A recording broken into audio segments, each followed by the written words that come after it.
Hello and welcome to Byju's IAS. Let's get started and look into the first article. The first article is speaking about sealed cover proceedings. Before we understand what this is all about, let's understand how the proceedings happen in the court of law. We have something called as the open court system. What is this open court system? Let's say for example, we have a court, we have two parties, we also have number of other advocates who come and see what is happening in the court of law.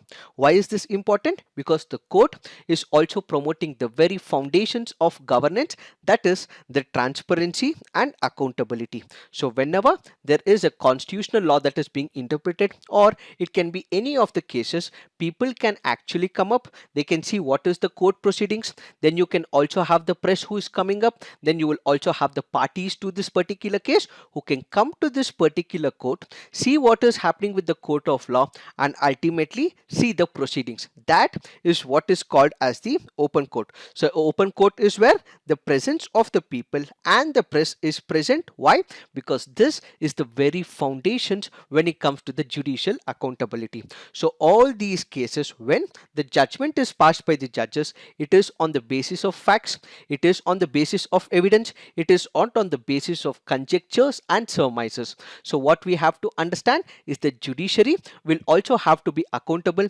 They will also have to give priority to the natural justice, and people should also know what is happening in the country. That is what is called as the open court proceedings. So whatever is happening, the press will be there, it will be able to see it, and it will take the information and deliver the same to the people of India.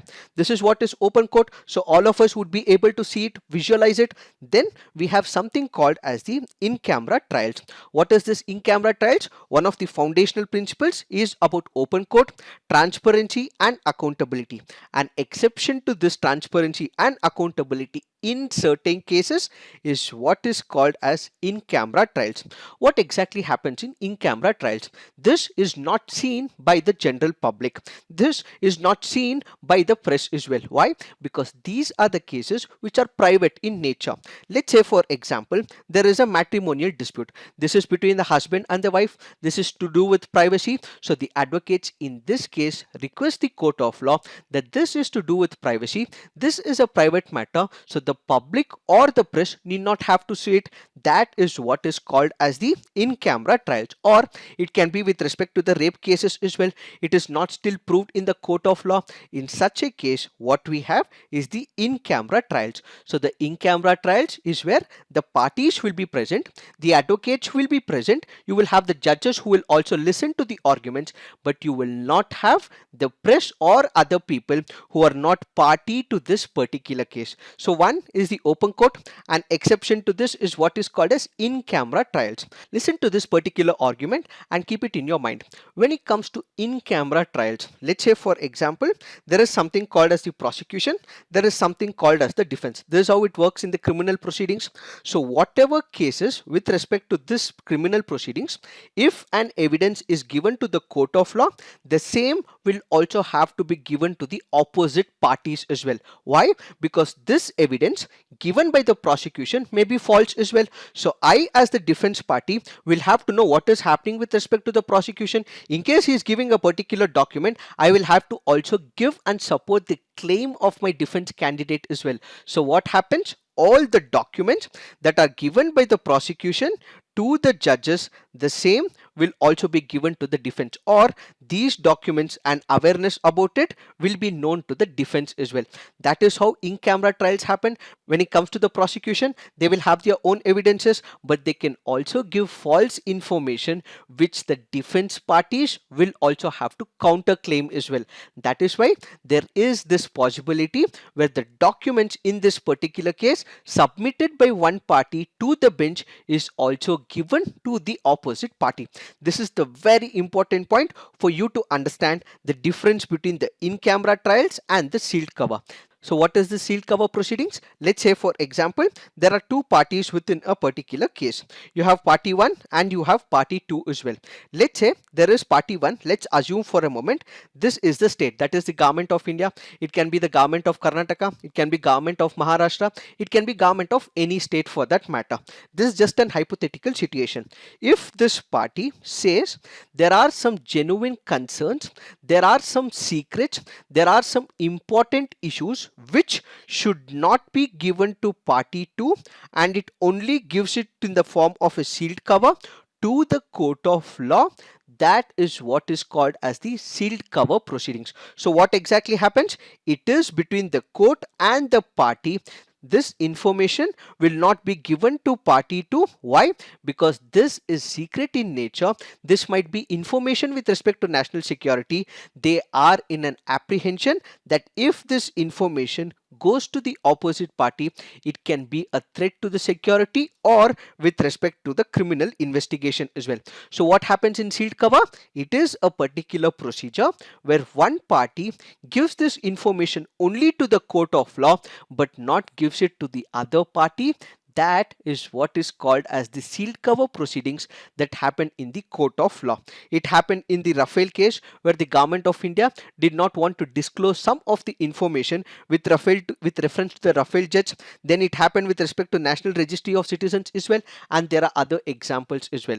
So what is the sealed cover proceedings? Basically, you have only one party which knows the information, and this information is not given to another party, which ideally should have been given, but only the court knows about it because it might be a national security issue or it can be any issue which can be sensitive in nature. But what we have to understand is there are certain viewpoints given by the judges. We have Justice Chalameshwar, who went on to say that sealed cover proceedings can happen only in those type of cases that which is related to national security. Then we have Justice AP Shah, who retired as the Chief Justice of Delhi High Court. What does he say? He says that this idea of sealed cover can be applied only in the rarest of the rare cases or in case of a criminal investigation which is very sensitive in nature. In other cases, this whole proceedings of sealed cover should not work, says the judges, when it comes to their own perspectives. Now, what we have to understand is issues with respect to the sealed cover proceedings. What exactly happens? This is violating some of the principles of natural justice. How? Let me give you an example. What is natural justice here? If one party is hurt, the other party will also have to be hurt. When it comes to all these cases, in case there is a state, there is the police officers who are involved in investigating a particular case. They give this information to the court of law. It might have some false information as well. So when this false information is given, I from the defense side will also have to give counterclaim as well. But what happens in secret cover investigation? You have this particular court of law which is not giving it to the other party, which means it is not hearing the other party. Natural justice is violated, and it is also violating some of the potential important factors when it comes to judicial administration as well.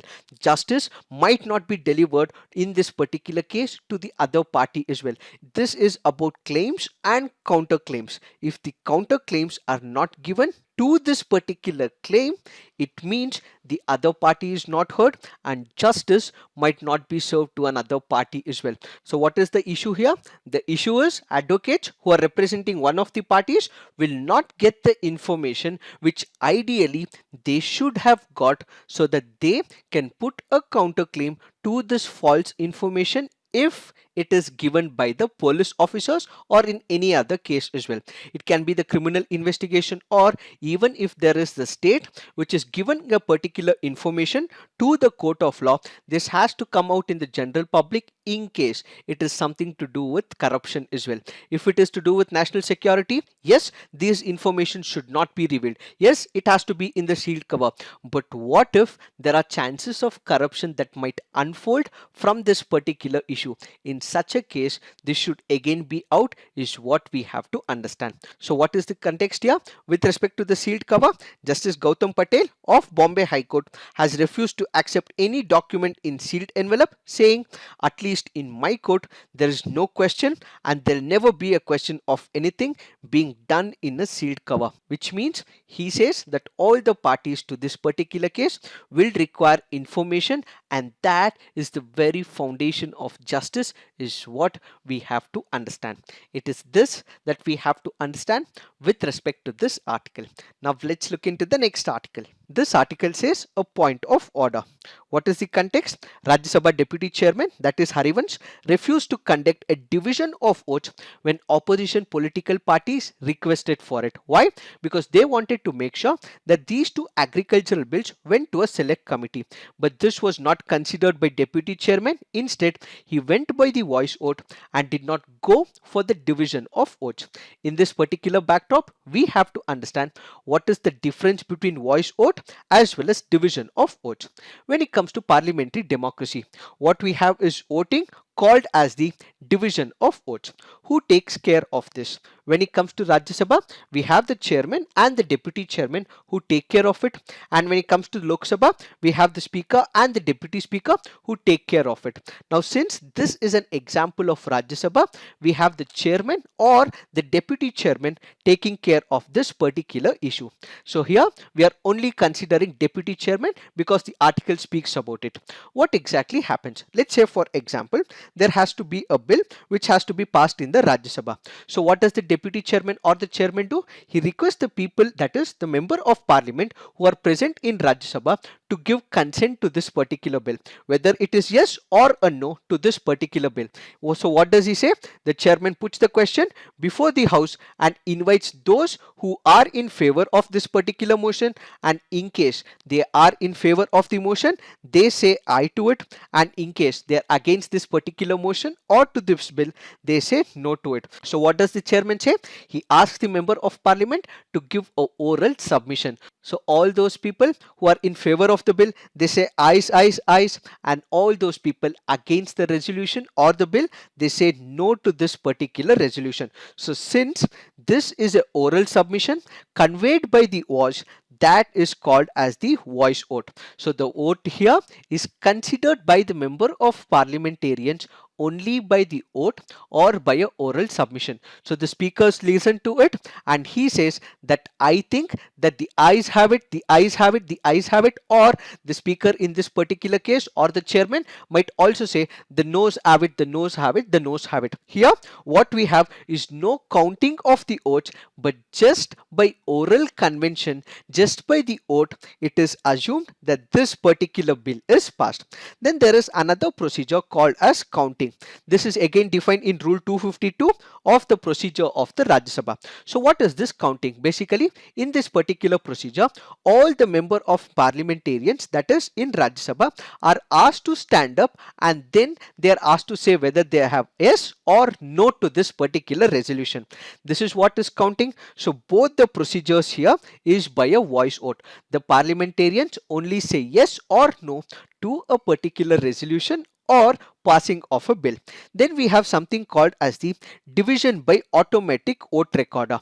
What is this division by automatic recorder? Every person, that is member of parliament in Rajya Sabha or in Lok Sabha, wherever it is considered, will be given an automatic vote recorder. It looks something like this but not exactly like this. So what will it have? It will have a particular button called as present, then ayes, then there is abstain, and there is noes as well. Let's say if I am a person who wants to vote for it, first I tap in for the present, then in case I want this bill to be passed, I press the ayes for it, and in case I do not want this particular bill to be passed, what I also do is press this no as well. So what happens? It is reflected as given in this picture. So the ayes will have about 170 votes, hypothetical numbers. The noes is about 92 votes, and then we have the total votes as displayed in this particular picture. So what happens? They will have an electronic gadget. On the electronic gadget, they will vote their preferences. This is what is called as division by the automatic vote recorder. Finally, what we have is division by going into the lobbies. So what is this going into the lobbies? Let's say this is the house. You have the member of parliamentarians who are seated here. There would be people who would vote for this particular bill, and there would be people who would vote against this particular bill as well. So all those voting towards the bill, saying yes to this bill, come on to the right side. So you will have a division. There will be a lobbying group. So the yes will come on the right side and the no will come on the left side. So on this basis, there is a counting that takes place. That is what is called as division by going. So what is the present context? This particular bill was passed by the voice vote, but the political parties were seeking for division by the automatic vote recorder. So instead of going by the voice vote, they were requesting for division by the automatic vote recorder. Kindly remember, when it comes to these two procedures of voice vote and the counting, the voting of the political parties, the voting of the representatives is not recorded, which means names of the voters are not recorded, and this will not be released in the parliamentary proceedings as well. But when it comes to the division, let's say there are about 10 people, their names will be recorded, and each vote casted by the political party will also be recorded as well, and this can be viewed by general public as well. In the present scenario, what they requested was for division and recording of votes that was not taken into picture by the deputy chairman, and instead he passes this particular bill by a voice vote, says the author of this article. So what is the issue here? The issue is, when it comes to the voice vote, what happens? You have the member of parliamentarians who actually start saying yes or no to that particular bill. There is no actually consensus, but just because the speaker feels that there are more yes to it, just because the speaker might feel there are more no's to it, he passes or rejects this particular bill. So what happens? There is no physical voting that takes place when it comes to the voice vote, and this is also not recorded as well. But when it comes to the division, what we actually see is the physical numbers that is being taken and it is being recorded. But what is the present scenario? There are opposition political parties which were also seeking for the division of votes, but this was not considered, says the author of this article. Ideally, even if there is a single person who does not want voice vote, but he asks for the division of automatic vote recorder machine, in such a situation, you require the speaker or the chairman, the deputy speaker or the deputy chairman, who has to take the call of division of votes rather than the voice voting. So in this particular case, the procedures of the parliament in the Rajya Sabha has been violated, says the author of this article. Why? Because the entire opposition party, most of the political parties sought out for the division, but instead the bill was passed by a voice vote in the Rajya Sabha, which means the procedures of the parliament were violated. That is the major issue.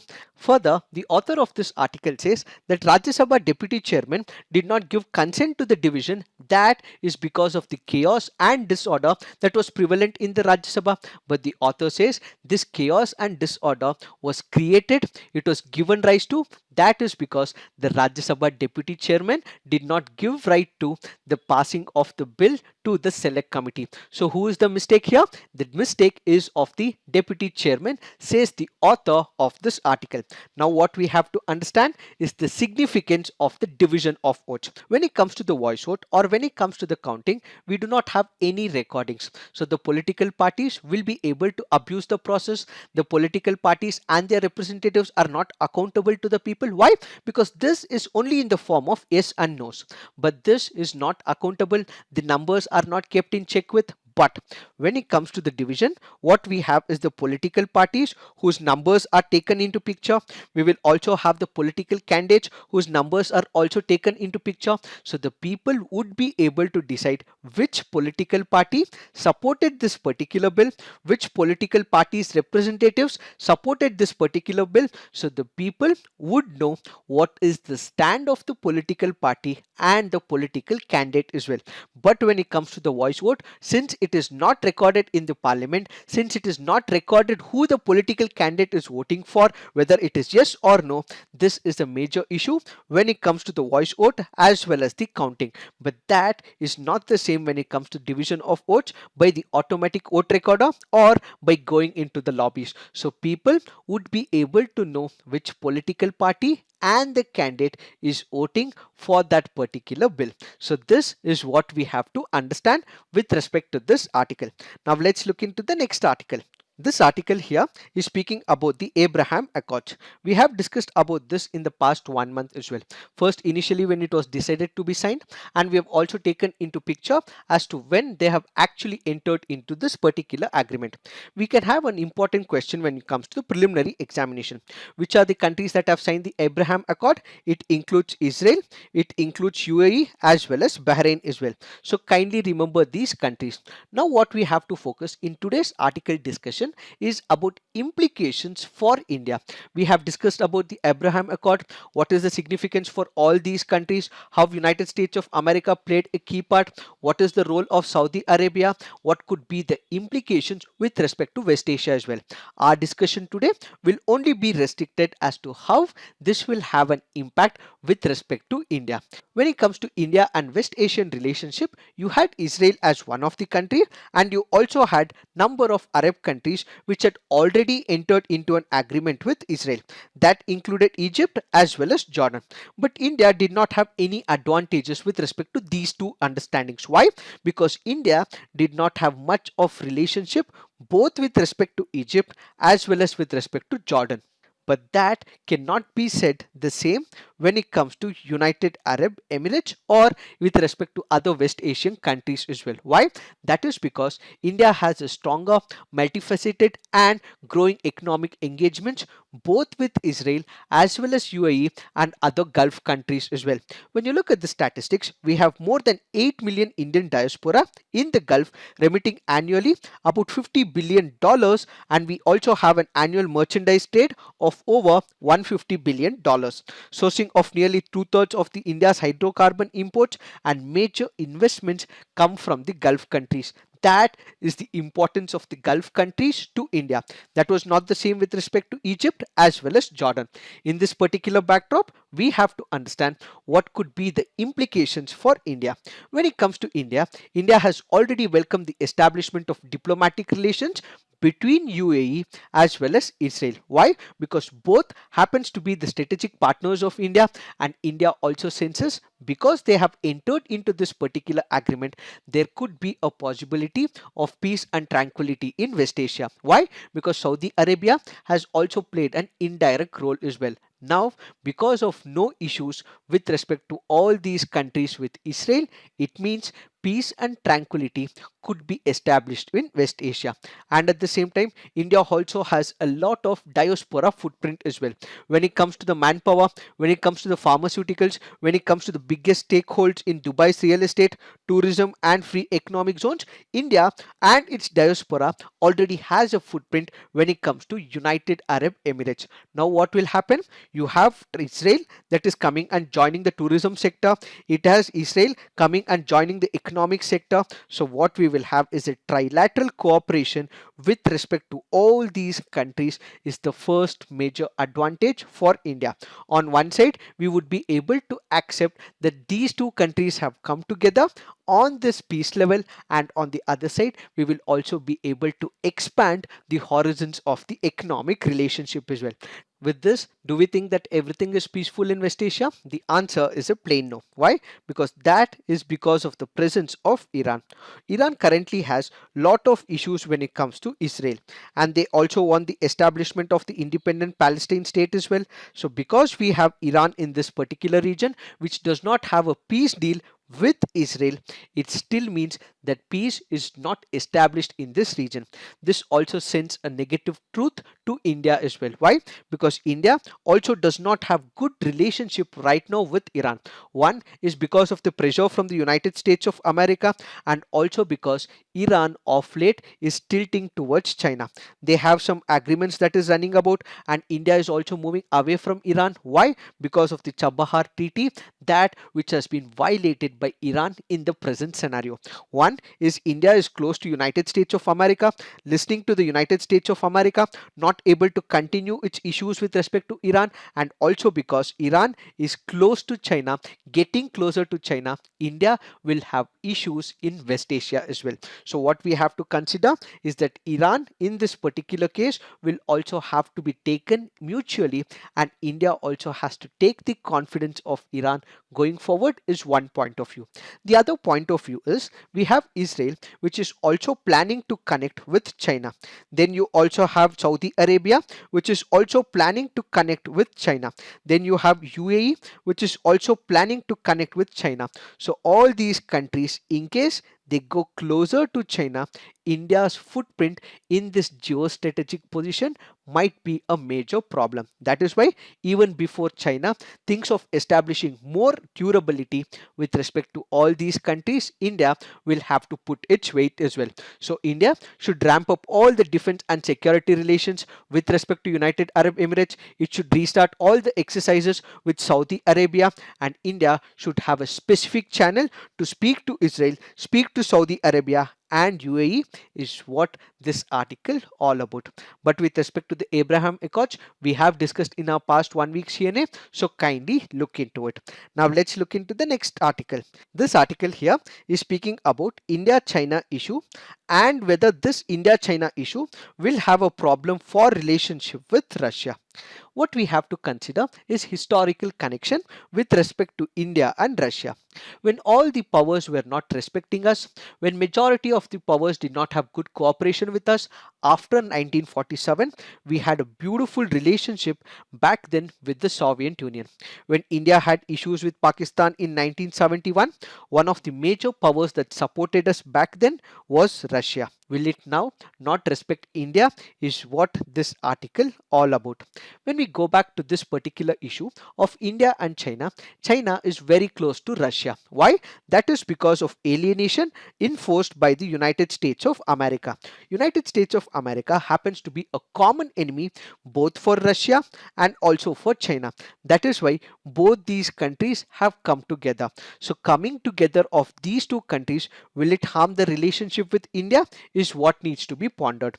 Another important issue is we have issues when it comes to the Ladakh region. India and China are fighting this particular issue, and this has been persistent since April as well. So what will happen to India and Russia relationship? Why? Because they have already gone closer. Russia and China, will it impact India is what we have to look at. Because of China's issue, we recently did not even go to the Russia's Cavcos 2020. This happened to be a military exercise. Kindly remember, this can be very important from your preliminary examination point of view. Because we had issue with China, we did not go to this military exercise which was conducted in Russia by Russia. But what we also have to remember, it is just one of the things which is negative in nature, but there are many other things which are positive in nature. India and Russia's engagement has remained steady. How? Let me give you an example. Defense Minister went about attending the 75th Victory Day parade, and then he also attended the SEO Defense Ministers meeting. Then we have the Foreign Ministers online meeting which was attended by Jaisankar sir. Then we have the SEO Foreign Ministers meeting which was again attended by the Foreign Minister. All this means while we have the multilateral treaties being continued, we are also linking the same on the bilateral level as well. So we have sustainable relationship with Russia which continues, and all this proves that we are continuing to have good relationship with Russia. When it comes to United States of America and Russia, it is a tussle, so we have to balance both the powers as well, USA on one side and Russia on the other side. The major issue that now comes is when it comes to the defense. What happens? India enters into a multi-billion deal with United States of America. What should India do? India cannot always have its defense imports from a specific country, so it starts diversifying, it starts getting closer to United States of America. But what Russia senses is that India is going towards United States of America and it might start going towards China as well. That is another analogy as well.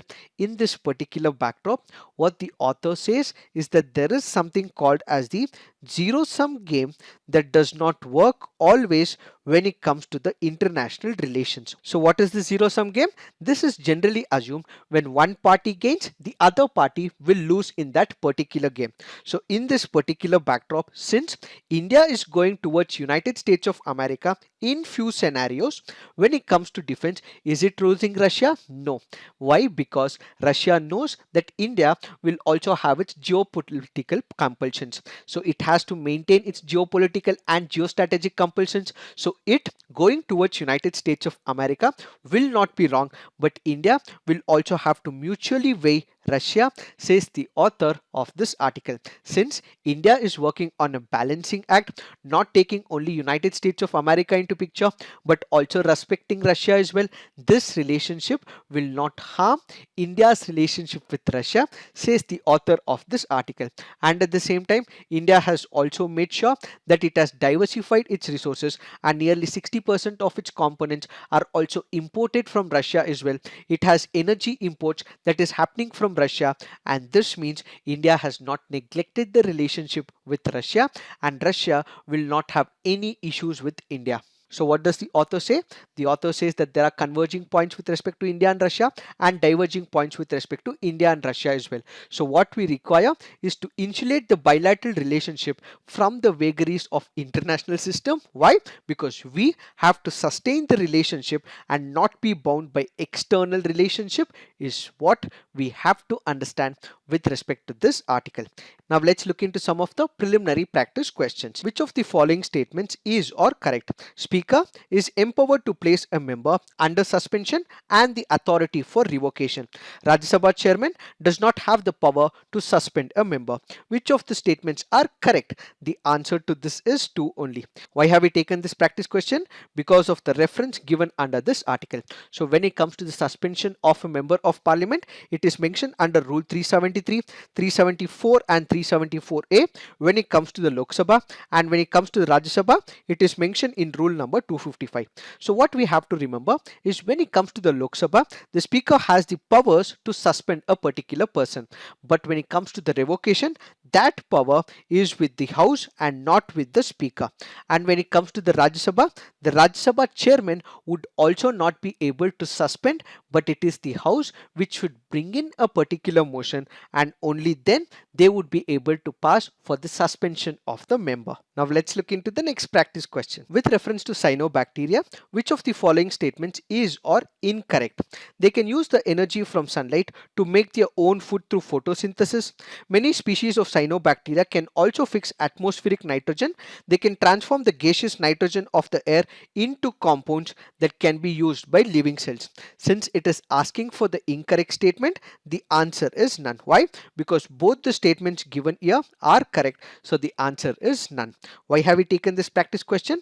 Because of the reference given under this article. So kindly remember, cyanobacteria is also called as blue-green algae, and it is found worldwide, especially in calm, nutrient-rich waters. Some species of cyanobacteria produce toxins that can affect both the human beings as well as animals. When people are actually exposed to the cyanobacterial toxins by drinking the water or bathing in the contaminated water, that is when it can result in irritation, stomach cramps, vomiting, nausea, diarrhea, fever, sore throat and headache. Animals, birds and fish can also be poisoned by high levels of toxic producing cyanobacteria.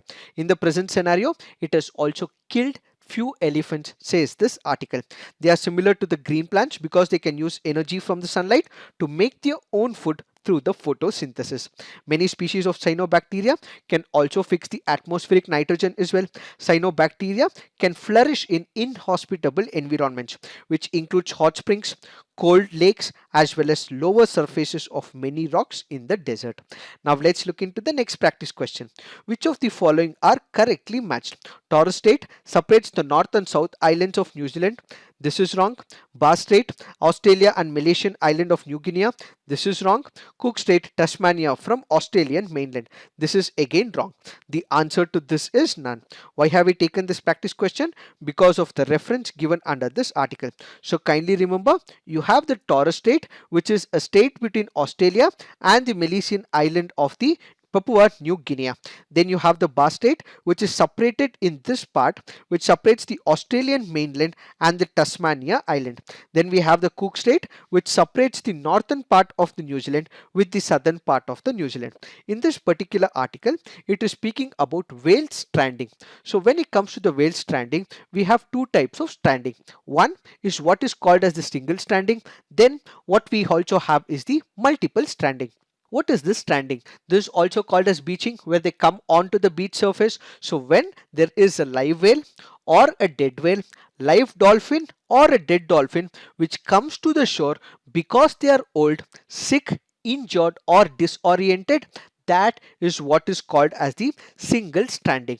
But there is another concept called as multiple stranding. So what is it? When multiple dolphins, multiple whales come on the shore and they die on the shore is what is called as multiple stranding. Now the question is, why does this stranding takes place? There is not a single answer. In fact, the scientific community is also confused about it. It can be due to multiple aspects. It can be the nature of coastline, misadventure, disorientation caused by complex or shallow waterways as well. Now let's look into the next practice question. Consider the following statements with respect to Basel III guidelines. They were introduced in response to the financial crisis of 2008. Capital conservation buffer is aimed at ensuring that banks build up capital buffers during non-stress period so that they can be drawn down when losses are incurred. Which of the above statements are correct? The answer to this is both. Why have we taken this practice question? Because of the reference given under this article. Now let's look into the next practice question. With reference to Organization for Prohibition of Chemical Weapons, consider the following statements. It is an organization of European Union in working relationship with NATO and World Health Organization. It monitors chemical industry to prevent new weapons from emerging. It provides assistance and protection to states against chemical weapon threats. The answer to this is 2 and 3. Why? Because this is an organization which is implementing the Chemical Weapons Convention, and this is not an organization under European Union. Now let's look into the mains practice question. The jurisprudence of the sealed cover threatens the constitutional values of open justice and the culture of justification. Critically analyze. Next question. Parliamentary procedures instills accountability and reasoned deliberation. In the light of the statement, explain why division of votes is a key to healthy parliamentary system. So please write all your answers on the comment section. Peer review, come up with constructive criticism. In case you have liked our initiative, please do like and subscribe to our YouTube channel. This is it for today. Thank you for watching. All the best.